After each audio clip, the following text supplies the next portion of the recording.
Plants are amazing. Like, look at this. These are bananas growing right here. Plants are awesome. Plants are life. Plants give me energy, and they will do the same for you.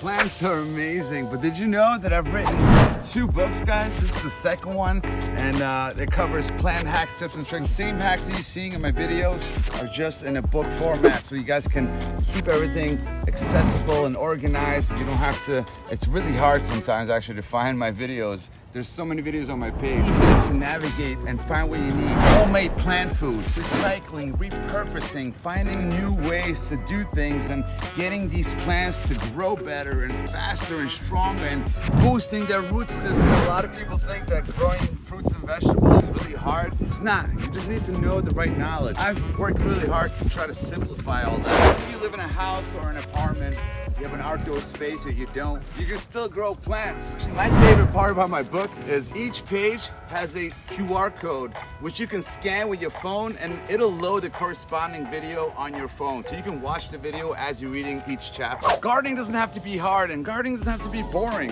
It can be fun. And if you're learning through my videos, you can learn in much more detail with my books. Grab a copy on my website, creativeexplained.com.